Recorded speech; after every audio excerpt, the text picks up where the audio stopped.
ഇന്ന് ഞാൻ ഉണ്ടാക്കുന്നത് കരിമീൻ പൊള്ളിച്ചതാണ്. അതിനായി കഴുകി വൃത്തിയാക്കിയെടുത്ത കരിമീൻ 2 എണ്ണം 700 ഗ്രാം. വറുക്കാനായി കരിമീൻ്റെ 2 വശവും വരഞ്ഞെടുക്കുക. വറുക്കാൻ ആവശ്യമായ പൊടികൾ: കാശ്മീരി മുളക് പൊടി 2 ടീസ്പൂൺ, മഞ്ഞൾപ്പൊടി 1/2 ടീസ്പൂൺ, കുരുമുളക് പൊടി 1 ടീസ്പൂൺ, ഉപ്പ് ആവശ്യത്തിന്, ഇഞ്ചി വെളുത്തുള്ളി പേസ്റ്റ് 2 ടീസ്പൂൺ, നാരങ്ങാനീര് 1 ടേബിൾ സ്പൂൺ, വെളിച്ചെണ്ണ 1 ടേബിൾ സ്പൂൺ. ഇതെല്ലാം കൂടി മിക്സ് ചെയ്ത് വരഞ്ഞ മീനിലേക്ക് പുരട്ടി 30 മിനിറ്റ് മാറ്റിവെക്കുക. ഒരു പാനിലേക്ക് വറുക്കാൻ ആവശ്യമായ വെളിച്ചെണ്ണ ഒഴിച്ച് ചൂടാക്കി അതിലേക്ക് മസാല പുരട്ടിയ മീൻ ഓരോന്നായിട്ട് ഓരോ വശവും 3 തൊട്ട് 4 മിനിറ്റ് മീഡിയം ഫ്ലെയിമിൽ ഷാലോ ഫ്രൈ ചെയ്തെടുക്കുക.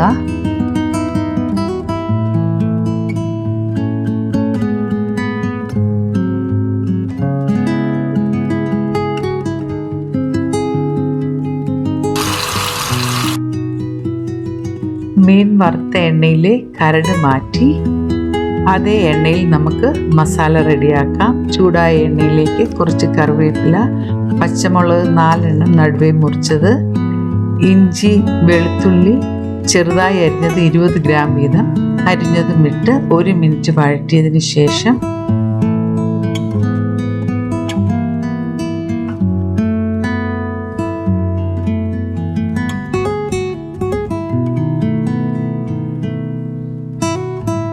ചെറിയ ഉള്ളി 300 ഗ്രാം നീളത്തിൽ അരിഞ്ഞതും ആവശ്യത്തിന് ഉപ്പും ചേർത്ത് വഴറ്റുക.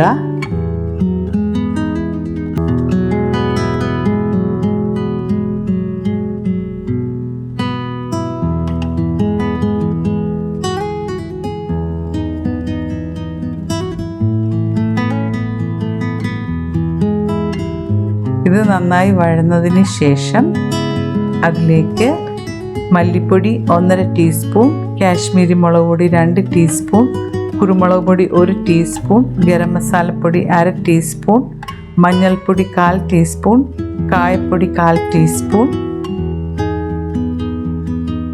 ഇവയിട്ട് വഴറ്റിയതിന് ശേഷം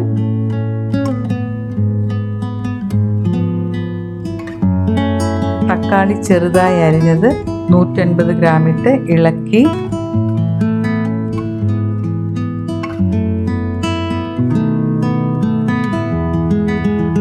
അടച്ചു വെച്ച് 5 മിനിറ്റ് മീഡിയം ഫ്ലെയിമിൽ വേവിക്കുക. അടപ്പ് തുറന്ന് എണ്ണയെല്ലാം തെളിഞ്ഞതിന് ശേഷം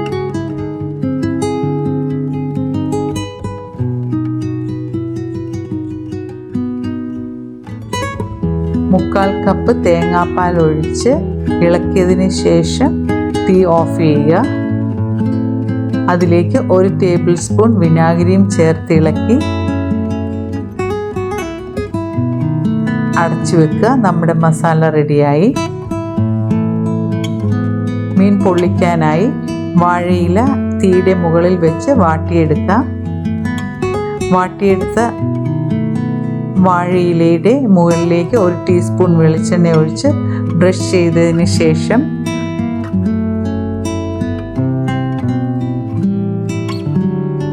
അതിലേക്ക് കുറച്ച് മസാല ഇലയിൽ വെച്ച്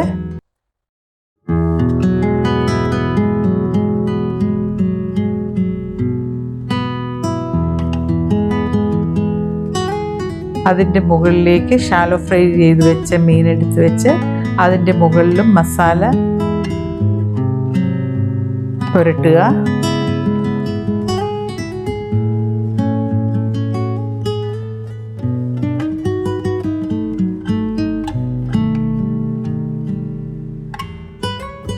പച്ചമുളകും കറിവേപ്പിലയും വെച്ച്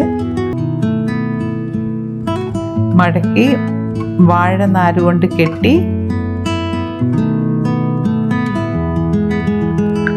ചൂടായ ദോശക്കല്ലിൽ 1 ടേബിൾ സ്പൂൺ വെളിച്ചെണ്ണ ഒഴിച്ച് ഇലയിൽ പൊതിഞ്ഞ മീൻ അതിൻ്റെ മുകളിൽ വെച്ച് ഒരു അടപ്പ് കൊണ്ട് അടച്ച് മീഡിയം ഫ്ലെയിമിൽ 4 മിനിറ്റ് തിരിച്ചും മറിച്ചും കുക്ക് ചെയ്തെടുക്കാം.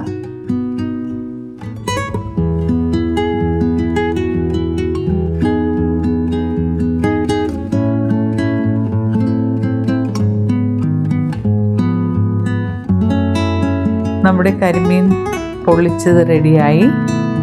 മീൻ പൊള്ളിച്ചതിൻ്റെ രുചി കിട്ടണമെങ്കിൽ മസാലപ്പൊടികൾ കൂടുതലാകരുത്. എല്ലാവരും ഇതുണ്ടാക്കി നോക്കി അഭിപ്രായം പറയുക. വീഡിയോ ഇഷ്ടപ്പെട്ടെങ്കിൽ ലൈക്കും സബ്സ്ക്രൈബ് ചെയ്യുകയും ചെയ്യുക. Thanks for watching.